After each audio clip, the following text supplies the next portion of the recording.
Good morning. ഇന്ന് നമ്മൾ science and ടെക്നോളജിയാണ് എടുക്കാൻ പോണത്. സയൻസ് ആൻഡ് ടെക്നോളജിയിൽ നെക്സ്റ്റ് ചാപ്റ്റർ 25ാമത്തെ ചാപ്റ്ററാണ് വംശപാരമ്പര്യം. അപ്പോൾ നമ്മൾ എങ്ങനെയാണ് ഒരു തലമുറയിലുള്ള സ്വഭാവങ്ങൾ അടുത്ത തലമുറയിലേക്ക് കൈമാറ്റം ചെയ്യപ്പെടുന്നതെന്നാണ് നമ്മൾ ഈ ചാപ്റ്ററിൽ നോക്കാനായിട്ട് പോണത്. അപ്പോൾ ആദ്യം നമുക്ക് എന്താണ് വംശപാരമ്പര്യം നോക്കാം. മാതാപിതാക്കളുടെ സ്വഭാവ സവിശേഷങ്ങൾ സന്താനങ്ങളിലേക്ക് വ്യാപിക്കുന്ന പ്രക്രിയയാണ് എന്ത് വംശപാരമ്പര്യം എന്ന് പറയുന്നത്. ഈ വംശപാരമ്പര്യം നിയന്ത്രിക്കുന്നത് ജീനുകളാണ്. എന്താണ് ജീന്?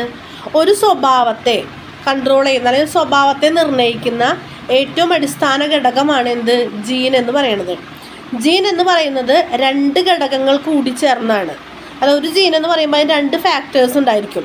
ആ ഫാക്ടേഴ്സിനെയാണ് അലീൽ എന്ന് പറയാം. അപ്പോൾ 2 അലീലുകൾ കൂടിച്ചേർന്ന ഒരു ജീനാണ് എന്ത് ചെയ്യുക, ഒരാളുടെ ഒരു സ്വഭാവം എന്ന് പറയുന്നത് അയാൾ നല്ലവനാണ് പൊട്ടവനാണ് അങ്ങനെയല്ല. ഇപ്പോൾ എൻ്റെ കണ്ണിങ്ങനെ ഇരിക്കുന്നു, അല്ലെങ്കിൽ എൻ്റെ മൂക്കിൻ്റെ ഷേപ്പ് ഇങ്ങനെയാണ്, ഇങ്ങനെയുള്ളതിനെയാണ് നമ്മൾ സ്വഭാവം എന്ന് പറയുക. ഈ ക്യാരക്ടറിസ്റ്റിക്സ് നിയന്ത്രിക്കുന്നത് എന്താണ്? ജീനാണ്. ജീൻ എന്ന് പറയുന്നത് 2 ഘടകങ്ങൾ കൂടിച്ചേർന്നാണ്. ഓരോ ഘടകങ്ങളെ എന്ത് പറയും? അലീലുകൾ എന്ന് പറയും. ഇനി ഈ അലീലുകൾ എങ്ങനെയാണ്? സ്ത്രീകളുടെ ലിംഗകോശങ്ങളിൽ, അതായത് അണ്ടത്തിൽ, അതേപോലെ തന്നെ പുരുഷന്മാരുടെ ലിംഗകോശങ്ങളിൽ, ബീജത്തിൽ പകുതിയായിട്ട് ഇങ്ങനെ കാണപ്പെടും. പിന്നെ വീണ്ടും ബീജസംയോഗം നടക്കുന്ന സമയത്ത് ഇവർ കൂടിച്ചേരും. അതുകൊണ്ടാണ് കുട്ടികൾക്ക് എന്ത് വരുന്നത്? അച്ഛൻ്റെ അമ്മയുടെ സ്വഭാവ സവിശേഷതകൾ വരുന്നത്. അതിൽ നിന്ന് തന്നെ എന്താണ്? അച്ഛൻ്റെയോ അമ്മയുടെയോ സവിശേഷതയല്ലാത്ത പുതിയ സ്വഭാവങ്ങളും അവിടെ രൂപപ്പെടുന്നുണ്ട്. അങ്ങനെയുള്ള പുതിയ സ്വഭാവങ്ങളെയാണ് എന്ത് പറയുക? വ്യതിയാനങ്ങൾ എന്ന് പറയുന്നത്. മാതാപിതാക്കളിൽ നിന്നും ഭിന്നമായി സന്താനങ്ങൾ പ്രകടിപ്പിക്കുന്ന സ്വഭാവ വിശേഷണങ്ങളെയാണ് എന്ത് പറയുന്നത്? വ്യതിയാനങ്ങൾ എന്ന് പറയുന്നത്. അപ്പോൾ ജീനുകളെക്കുറിച്ചുമൊക്കെയുള്ള പഠനം നടത്തിയിട്ടുള്ള ആളാണ് ഗ്രിഹർ ജൊഹാൻ മെൻഡൽ. ഈ ഗ്രിഹർ ജൊഹാൻ മെൻഡലാണ് ജനറ്റിക്സ് അല്ലെങ്കിൽ വംശപാരമ്പര്യത്തിൻ്റെ പിതാവ് എന്ന് പറയുന്നത്. ഇനി 2 നിയമങ്ങളാണ് അദ്ദേഹം കൊണ്ടുവന്നിട്ടുള്ളത്. ഒന്നാമത്തെ നിയമമാണ് ഞാൻ ആദ്യം പറഞ്ഞത്. എന്താണ്? ഈ വംശപാരമ്പര്യത്തെ നിയന്ത്രിക്കുന്ന ജീനുകൾ എന്ന് പറയുന്നത് 2 ഫാക്ടേഴ്സ് കൂടിയിട്ടാണ്. അപ്പോൾ ഓരോ ഫാക്ടറും അല്ലെങ്കിൽ ഓരോ അലീലുകൾ സ്ത്രീകളുടെയും പുരുഷന്മാരുടെയും ലിംഗകോശങ്ങളിൽ കാണപ്പെടും. ബീജസംയോഗം നടക്കുന്ന സമയത്ത് എന്താണ്? ഇവർ പിന്നീട് വീണ്ടും കൂട്ടിച്ചേർന്നിട്ട് ജീനായിട്ട് മാറും. ആ ജീൻ അപ്പോൾ അവിടെ പ്രകടമാവും. അപ്പം അമ്മയിൽ നിന്നും അച്ഛനിൽ നിന്നും ഓരോ അലീൽ വന്നിട്ടാണ് എന്തുണ്ടാവുന്നത്? കുട്ടിക്കൊരു ജീനെ കിട്ടുന്നത്. ഈ ജീൻ കാരണമാണ് കുട്ടിക്കൊരു സ്വഭാവ സവിശേഷത ഉണ്ടാവുന്നത്. രണ്ടാമത്തെ എന്ന് പറയുന്നത് ഇങ്ങനെ അമ്മയിൽ നിന്നൊരു അലീൽ വന്നു, അച്ഛനിൽ നിന്നൊരു അലീൽ വന്നിട്ടാണ് ജീനായത്. ഇനി ഈ 2 അലീലുകളിൽ ഏതാണോ ഡോമിനേറ്റ് ചെയ്ത് നിൽക്കുന്നത് അതാണ് അവിടെ ആ കുട്ടിക്ക്, ആ സ്വഭാവമാണ് ആ കുട്ടി കാണിക്കാം. ഫോർ എക്സാമ്പിൾ എന്ന് പറയുന്നത് അച്ഛൻ നല്ല വെളുത്തത്, അമ്മ നല്ല കറുത്താന്ന് വിചാരിക്കാം. അപ്പോൾ അമ്മയുടെ ലിംഗകോശങ്ങളിൽ ഈ ഒരു സ്വഭാവത്തെ കാണിക്കുന്ന ജീനുകൾ പകുതിയായിട്ട് അലീലുകൾ നിൽക്കുന്നുണ്ടാവും. അച്ഛൻ്റെയിലാണെങ്കിലോ ആ സ്വഭാവ സവിശേഷത കാണിക്കുന്ന ജീനുകൾ പകുതിയായിട്ട് അലീലുകൾ അച്ഛൻ്റെ ലിംഗകോശങ്ങളിൽ നിൽക്കുന്നുണ്ടാവും. ഇവിടെ ബീജസംയോഗം നടക്കുന്ന സമയത്ത് 2 അലീലുകൾ വന്ന് കൂടിച്ചേരും. അച്ഛനിൽ നിന്നുള്ള വെളുത്ത സ്വഭാവം കാണിക്കുന്ന ജീനിൻ്റെ ഒരു അലീലും അമ്മയിൽ നിന്നുള്ള കറുത്ത സ്വഭാവം കാണിക്കുന്ന ജീനിൻ്റെ ഒരു അലീലും വന്ന് കൂടിച്ചേരും. ഇനി ഇതിൽ ഏത് അലീലാണോ ഡോമിനേറ്റ് ചെയ്യുന്നത് അതായിരിക്കും കുട്ടിയുടെ നിറം. ഇപ്പോൾ അമ്മയിൽ നിന്ന് വന്നാണ് ഡോമിനേറ്റ് ചെയ്യണമെങ്കിൽ കുട്ടി കറുത്തതായിരിക്കും, അച്ഛനിൽ നിന്ന് വന്നാണെങ്കിൽ കുട്ടി വെളുത്തതായിരിക്കും. അപ്പോൾ ഇതാണ് 2 നിയമങ്ങൾ. എവിടെയാണ് ഈ ജീനുകൾ കാണപ്പെടുന്നത്? ഓരോ കോശത്തിൻ്റെയും ന്യൂക്ലിയസിൽ, എല്ലാ ജീവജാലങ്ങളുടെയും ഓരോ കോശത്തിൻ്റെയും ന്യൂക്ലിയസിൽ എന്തുണ്ട്? ക്രോമോസോമുകളുണ്ട്. കൃത്യമായ എണ്ണം ക്രോമോസോമുകളുണ്ട്. ഈ ക്രോമോസോമുകളിൽ DNA എന്ന് പറയുന്ന ഒരു ജനറ്റിക് ഫാക്ടർ ഉണ്ട്. ആ DNAയിലാണ് എന്ത് കാണപ്പെടുന്നത്? ജീൻ കാണപ്പെടുന്നത്. ഓരോ ജീവികളുടെയും ന്യൂക്ലിയസിൽ എന്തുണ്ട്? ക്രോമോസോമുകളുണ്ട്. ആ ക്രോമോസോമിൽ DNA ഉണ്ട്. ആ DNAയിലാണ് ജീനുകൾ കാണപ്പെടുന്നത്. ഇനി എന്തൊക്കെയാണ് ഈ ക്രോമോസോമുകളുടെ പ്രത്യേകതകൾ നോക്കാം. ക്രോമോസോമുകൾ ജോഡികളായിട്ടാണ് കാണപ്പെടുക. മാതാവിൽ നിന്ന് വരുന്നതും മറ്റേത് പിതാവിൽ നിന്ന് വരുന്നതും, അച്ഛനിൽ വരുന്ന അമ്മയിൽ നിന്ന് വരുന്നതും കൂടി ജോഡിയായിട്ടാണ് ക്രോമോസോമുകൾ കാണപ്പെടുക. കോശവിഭജന സമയത്താണ് ഇത് കാണപ്പെടുന്നത്. വിഭജിക്കാത്ത കോശത്തിൽ അവ മർമ്മത്തിലാണ് വല പോലെ കാണപ്പെടുന്നതാണ് ക്രോമാറ്റിൻ എന്ന് പറയാം. കോശം വിഭജിക്കാൻ പോകുന്ന സമയത്താണ് ക്രോമോസോമുകളായിട്ട് കാണുക. അതല്ലാത്ത സമയത്ത് എന്താണ്? ന്യൂക്ലിയസിൽ ഇങ്ങനെ വല പോലെയാണ് കാണുക. അതിനെയാണ് പറയുക ക്രൊമാറ്റിൻ ജാലിക അല്ലെങ്കിൽ ക്രൊമാറ്റിൻ റെട്ടിക്കുലം എന്ന് പറയാം. സാധാരണ മനുഷ്യരിൽ ക്രോമസോം സംഖ്യ സ്ഥിരമായി നിലനിൽക്കുന്നു. മനുഷ്യരിലൊക്കെ 46, അത് 23 ജോഡിയാണ്.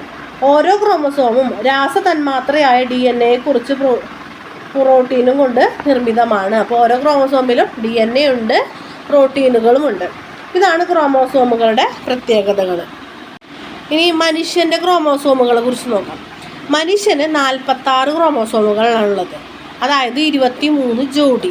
22 സ്വരൂപ ക്രോമോസോമുകളും 1 ജോഡി ലിംഗനിർണയ ക്രോമോസോമുകളാണുള്ളത്.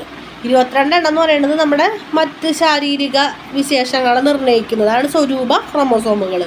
1 ജോഡി എന്ന് പറയുന്നത് നമ്മൾ ആണാണോ പെണ്ണാണോ എന്ന് തീരുമാനിക്കുന്ന ക്രോമോസോമുകൾ. ഈ ക്രോമോസോമുകൾ കോശവിഭജന സമയത്ത് പകുതിയാവുകയും പിന്നീട് നമ്മുടെ ബീജസംയോഗം നടക്കുന്ന സമയത്ത് ഇപ്പോൾ അമ്മയിൽ നിന്ന് 23 വരും, അച്ഛനിൽ നിന്ന് 23 വരും. അങ്ങനെ കുട്ടിക്ക് എത്രയാവും? 46 ക്രോമോസോമാവും. അപ്പോൾ അച്ഛനിൽ നിന്ന് ഓരോ പകുതിയാണ് പോകുന്നത്. 23 കുട്ടിക്ക് 23 ജോഡി ഉണ്ടെങ്കിൽ 1 ജോഡി അമ്മയിൽ നിന്ന് വന്ന ക്രോമോസോമുകളാണ്, മറ്റേതെന്ന് പറയുന്നത് എന്താണ്? അച്ഛനിൽ വന്ന ക്രോമോസോമുകളാണ്. ഇനി DNA ഫിംഗർ പ്രിൻറ്റിങ്. അപ്പോൾ DNA എവിടെയുണ്ട്? ക്രോമോസോമുകളിൽ കാണപ്പെടുന്നുണ്ട്. അപ്പോൾ ഒരാളുടെ ഫിംഗർ പ്രിൻറ്റ് യുണീക്കാണ് അല്ലേ? ഇപ്പം എൻ്റെ ഫിംഗർ പ്രിൻറ്റ് എനിക്ക് മാത്രമേ ഉണ്ടാവുള്ളൂ. അതുകൊണ്ടാണ് നമ്മൾ എന്ത് ചെയ്യുക? ഫിംഗർ പ്രിൻറ്റ് വയ്ക്കുക. പ്രധാനപ്പെട്ട രേഖകളിലൊക്കെ നമ്മൾ കൈ കൊണ്ട് ഇങ്ങനെ വെക്കണത്. അതേപോലെ തന്നെ DNA എന്ന് പറയുന്നത് എന്താണ്? യുണീക്കാണ്. എൻ്റെ DNA ഈ ലോകത്ത് എനിക്ക് മാത്രമേ ഉണ്ടാവുള്ളൂ, വേറൊരാൾക്ക് ഉണ്ടാവില്ല. പക്ഷേ മനുഷ്യന്മാരാണ് എന്നതിൽ നമുക്കൊരു 99% ഒക്കെ നമ്മൾ സിമിലർ ആയിരിക്കും. ഒരേ കുടുംബത്തിലൊക്കെ പെടുമ്പോൾ എന്താണ്? കുറച്ചും കൂടി സിമിലാരിറ്റി കാണിക്കും. ഒരേ അച്ഛനിൽ നിന്ന് അമ്മയിൽ നിന്ന് വന്ന സഹോദരങ്ങൾക്ക് പിന്നെയും കുറേയും കൂടി സിമിലാരിറ്റി കാണിക്കും. ഇരട്ടകളാണെങ്കിൽ എന്താണ്? കുറച്ചും കൂടി കൂടുതൽ സിമിലാരിറ്റി കാണിക്കും. എത്രയൊക്കെ കാണിച്ചാൽ എന്താണ്? ഒരു 0.1% നമ്മൾ വ്യത്യസ്തരാണ്, നമ്മൾ യുണീക്കാണ്. ആ 0.1% ആണ് എന്ത്? ഞാനും അടുത്താണ് വേറൊരാളും ആവുന്നത്. അപ്പോൾ ഇതാണ് DNA ഫിംഗർ പ്രിൻറ്റിംഗ് എന്ന് പറയുമ്പോൾ. അപ്പോൾ എൻ്റെ DNA എനിക്ക് മാത്രമേ ഉണ്ടാവുള്ളൂ. അപ്പോൾ നമ്മൾ DNA ഫിംഗർ പ്രിൻറ്റിംഗ് എന്ന് പറയണത് അപ്പോൾ അങ്ങനെയുള്ള ഒരു സംഭവം വെച്ചിട്ട് എന്താണ്? പല രീതിയിൽ നമുക്കതിനെ ഉപയോഗിക്കാനായിട്ട് പറ്റും. ഇപ്പോൾ ഒരു കൊലപാതകം നടന്നു അല്ലേ? ഒരു കൊലപാതകം നടന്ന സമയത്ത് നമുക്ക് DNA എവിടെ നിന്നൊക്കെ കിട്ടാം? ഏത് സെല്ലുകളിൽ നിന്ന് വേണമെങ്കിൽ കിട്ടാം. അപ്പോൾ ഈ മുടി പറഞ്ഞു പോകുന്ന താഴെ കാണുമ്പോൾ ഒരു ചെറിയൊരു ഉണ്ട കാണില്ല മുടിയുടെ താഴെ, അതിൽ നിന്ന് കിട്ടാം. അതേപോലെ തന്നെ നമ്മുടെ ഏതെങ്കിലും സ്കിൻ സെല്ലുകളിൽ നിന്നോ എവിടെ നിന്ന് വേണമെങ്കിലും നമുക്ക് ബ്ലഡിൽ നിന്നോ ഡ്രോപ്പ് ബ്ലഡിൽ നിന്നൊക്കെ നമുക്ക് DNA കിട്ടും. അപ്പോൾ ഒരു കൊലപാതകം നടന്നു. അപ്പോൾ കൊലപാതകം നടന്ന സമയത്ത് എന്താണ്? ഈ മരിക്കണ വെപ്രാളത്തിൽ ആ ഒരു മരിച്ച ആൾ എന്തുണ്ടാവും? ആ കൊലപാതകത്തിന് ഇങ്ങനെ മാന്തി ഉണ്ടാവും എന്ന് വിചാരിക്കാം. അപ്പോൾ അയാളെ നെഗത്തിൻ്റെ ഉള്ളൊക്കെ ചെറിയ മാംസ കഷ്ണങ്ങളുണ്ടാവും. അപ്പോൾ കണ്ടിട്ടില്ലേ ഒരു പൊടിയൊക്കെ ഇട്ടിട്ട് ഫിംഗർ പ്രിൻ്റൊക്കെ എടുക്കണ കണ്ടിട്ടില്ലേ? അതേപോലെ ഈ ബോഡിയിലും ആ പരിസരത്ത് കിട്ടുന്ന സാധനങ്ങളുടെയൊക്കെ DNA കൂടെ അവർ പരിശോധിക്കും. അങ്ങനെ പരിശോധിക്കുമ്പോൾ ഈ ഇതിൽ നിന്ന് ഒരു സ്കിന്നിൽ നിന്ന് എന്ത് കിട്ടും? ഒരു DNA കിട്ടും. അപ്പോൾ ആ DNA എന്താണ്? ഈ മരിച്ച ആളുടെ അല്ല, മറ്റാരുടെയോ ആണ്. ചിലപ്പോൾ അതിന് മുന്നേ ആൾ വേറൊരാളുടെ തല്ലുകൂടിയപ്പോൾ ചിലപ്പോൾ മാന്തിയത് എന്തെങ്കിലും ആയിക്കോട്ടെ, അയാളുടെ കയ്യിൽ അയാളുടേതല്ലാത്ത ഒരു DNAയുടെ ഒരു വശം അവിടെ കിടക്കുന്നുണ്ട്. അപ്പോൾ അയാളിൽ നിന്ന് കിട്ടുന്ന എല്ലാ DNAകളും ചെയ്യും അവർ സെപ്പറേറ്റ് ചെയ്യും. എന്നിട്ട് അവർ നോക്കും. അപ്പോൾ ഞാൻ ഒരു കുറ്റം ചെയ്തു, എന്തെങ്കിലും കാര്യം ശിക്ഷിക്കപ്പെട്ട് കഴിഞ്ഞാൽ എൻ്റെ ആധാറൊക്കെ വാങ്ങുന്ന പോലെ തന്നെ എന്താണ്? എൻ്റെ ഫിംഗർ പ്രിൻറ്റിങ്ങും DNA ഫിംഗർ പ്രിൻറ്റിങ്ങും കൂടെ അവർ അവിടെ എടുത്തു വയ്ക്കും കുറ്റവാളികളുടെ. അപ്പം ഇതുപോലൊരു കേസ് വരുമ്പോൾ എന്താണ്? അവർ ആദ്യം തന്നെ അല്ലെങ്കിൽ ഒരു കളവൊക്കെ വരുമ്പോൾ ആദ്യം തന്നെ അവർ പോയിട്ട് ഓൾറെഡി ഉള്ള ഡാറ്റാ ബാങ്കിൽ ഏതെങ്കിലും കുറ്റവാളിയാണോ എന്ന് സെർച്ച് ചെയ്യും. ഇനി അതല്ലെങ്കിൽ എന്താണ്? അവരിങ്ങനെ സംസാരിച്ചിട്ടൊക്കെ ഏകദേശം പോലീസുകാർക്ക് കാര്യങ്ങൾ മനസ്സിലാവില്ലേ? അങ്ങനെയുള്ള ആളുടെ DNA ആയിട്ട് ഈ നഖത്തിൻ്റെ ഇടയിൽ നിന്ന് കിട്ടിയ DNA മാച്ച് ആവുന്നുണ്ടോ എന്നൊക്കെ നോക്കും. അങ്ങനെയാണ് എന്ത് കാര്യങ്ങൾ തെളിയിക്കുന്നത്. ഇതൊക്കെ തെളിവുകളാണ്, അങ്ങനെയാണ് തെളിയിക്കണത്. ഇനി ഇപ്പോൾ ഒരു വലിയ പ്രകൃതി ദുരന്തം ഉണ്ടായി, ഒരു കുഞ്ഞുണ്ണിയായിരുന്നു എന്ന് വിചാരിക്കാൻ. അപ്പോൾ ആ പ്രകൃതി ദുരന്തത്തിൽ എന്താണ്? മലവെള്ളപ്പാച്ചിലിൽ ഞാൻ എവിടേക്കോ ഒലിച്ചു പോയി. പക്ഷെ കുറിച്ചും മാതാപിതാക്കളെ കുറിച്ചൊക്കെ ഞാൻ മനസ്സിലാക്കിയിട്ട് ഞാൻ അവരുടെ അടുത്ത് പോവാണ്. അപ്പം ഞാൻ കൈക്കുഞ്ഞായപ്പോഴാണ് എന്നെ നഷ്ടപ്പെട്ടത്. ഞാൻ ചെല്ലുമ്പോൾ ചിലപ്പോൾ എനിക്കൊരു 40-40 വയസ്സുണ്ടാവും എന്ന് വിചാരിക്കാം. അപ്പം ഞാൻ പറയാണ് ഞാനാണ് നിങ്ങളുടെ മകൾ എന്ന് പറഞ്ഞു കഴിഞ്ഞാൽ അവർ വിശ്വസിക്കുമോ? ഇല്ല. കാരണം ആ വീട്ടിലാണെങ്കിൽ ഒരുപാട് സ്വത്തുണ്ടെങ്കിൽ പിന്നെ പറയുകയും വേണ്ട. അപ്പോൾ എന്ത് ചെയ്യും? എൻ്റെ DNAയും അതേപോലെ തന്നെ അവിടെ ജീവിച്ചിരിക്കുന്ന അച്ഛൻ്റെയോ അമ്മയുടെയോ ഇനി അവർ മരിച്ചു പോയിട്ടുണ്ടെങ്കിൽ സഹോദരങ്ങളുടെയോ ഇനി അങ്ങനെ ആരും ഇല്ലെങ്കിൽ കുടുംബക്കാരുടെയോ DNA എടുത്തിട്ട് മാച്ച് നോക്കും. ഒരേ കുടുംബം ആയതുകൊണ്ട് തന്നെ എന്താണ് മാക്സിമം സിമിലാരിറ്റി അവിടെ കാണിക്കും. അതേപോലെ തന്നെ എന്താണ് DNA ടെസ്റ്റ് ചെയ്യാന്നൊക്കെ പറയില്ലേ, ഈ റേപ്പ് കേസുകളിലൊക്കെ വരുമ്പോൾ ആരുടെ കുട്ടിയാന്നുള്ളതൊക്കെയും. അപ്പോൾ അയാളുടെ കുട്ടീനെടുക്കും, അയാളുടെ സ്പേം ഉണ്ടാവും. ഇപ്പോൾ എന്തെങ്കിലും പീഡന കേസുകളൊക്കെ ആണെങ്കിൽ പ്രതികളിലേക്ക് വെച്ച് നോക്കിയിട്ട് നമുക്കങ്ങനെ കണ്ടുപിടിക്കാൻ പറ്റും. ഇങ്ങനെയുള്ള കാര്യങ്ങളൊക്കെ നമ്മൾ ഈ DNA വെച്ചിട്ട് ചെയ്യാനായിട്ട് പറ്റും. ഇനി DNA റിപ്ലിക്കേഷൻ, എങ്ങനെയാണ് DNA ഡബിൾ ചെയ്യണേന്നുള്ളതാണ്. DNA റിപ്ലിക്കേഷൻ എന്ന് പറയുന്നത് ഒരു പാരൻറ്റ് സ്ട്രാൻഡ്, ആദ്യം DNA എന്ന് പറയുന്നത് ഡബിൾ സ്ട്രാൻഡഡ് പാർട്ടിക്കിളാണ്. ആ ഡബിൾ സ്ട്രാൻഡിൽ നിന്നും ആദ്യം ഈ ഡബിൾ സ്ട്രാൻഡിൻ്റെ ഒരു എൻഡ് ഇങ്ങനെ രണ്ടായിട്ട് വിഭജിക്കും. ഇനി രണ്ടായിട്ട് വിഭജിച്ചിട്ട് DNA പോളിമറൈസ് എൻസൈം അതെന്ത് ചെയ്യും, പുതിയൊരു ഡോട്ടർ സ്ട്രാൻഡ് നിർമ്മിക്കാനായിട്ട് അവരൊരു സഹായിക്കും. അപ്പോൾ ഒരു ഡബിൾ സ്ട്രാൻഡായിട്ടുള്ള DNA അതിൻ്റെ ഒരു എൻഡ് എന്ത് ചെയ്യും, ഇങ്ങനെ വിഭജിച്ച് പോവും. DNA പോളിമറൈസ് എൻസൈം എന്ത് ചെയ്യും, എന്നിട്ട് അതിനെ ഓരോ കഷ്ണങ്ങളിൽ നിന്നും പുതിയ കഷ്ണങ്ങൾ അതിന് പാരലായിട്ടൊരു കഷ്ണം ഉണ്ടാവാനായിട്ട് അവർ സഹായിക്കും. അങ്ങനെ എന്ത് സംഭവിക്കും, ഇങ്ങനെ പുതിയത് ഉണ്ടാക്കി ആ അകന്ന് നിൽക്കുന്ന കഷ്ണങ്ങൾക്ക് പാരലായിട്ട് ഓരോ പീസും കൂടി ഉണ്ടാവും. അപ്പോൾ 2 സ്ട്രാൻഡായില്ലേ. എന്നിട്ട് 2 സ്ട്രാൻഡായി കഴിയുമ്പോൾ ഇത് ഈ മെയിൻ സ്ട്രാൻഡിൽ നിന്ന് അവർ അടർന്ന് മാറും. ഇതാണ് DNA റിപ്ലിക്കേഷൻ എന്ന് പറയുന്നത്.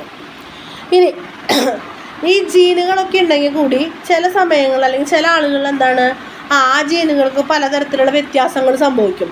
ജീനുകളുടെ വ്യത്യാസങ്ങൾ സംഭവിക്കുമ്പോൾ അതിനനുസരിച്ചുള്ള എന്തെങ്കിലും രൂപപ്രകടനങ്ങൾ നമുക്ക് ഉണ്ടാവുകയും ചെയ്യും. ഫോർ എക്സാമ്പിൾ പറയുകയാണെങ്കിൽ തലാസീമിയ എന്ന് പറയുന്നൊരു അസുഖം, ഇവർക്ക് ഹീമോഗ്ലോബിൻ നിർമ്മിക്കാനായിട്ട് കഴിയില്ല. ഹീമോഗ്ലോബിൻ ഉണ്ടെങ്കിലാണ് നമ്മുടെ ഓക്സിജൻ സംവഹനം നടക്കുള്ളൂ. ഇവർക്ക് എന്താണ് ഹീമോഗ്ലോബിൻ നിർമ്മിക്കാൻ കഴിയില്ല. കാരണം എന്താണെന്ന് വെച്ച് കഴിഞ്ഞാൽ ഹീമോഗ്ലോബിനെ നിർമ്മിക്കാനുള്ള കാര്യങ്ങൾ കൺട്രോൾ ചെയ്യുന്ന ജീൻ ഇവർക്ക് ഉണ്ടാവില്ല. ആ ജീൻ ഇല്ലാത്തതുകൊണ്ടാണ് അവർക്ക് ഹീമോഗ്ലോബിനെ നിർമ്മിക്കാനായിട്ട് കഴിയാത്തത്.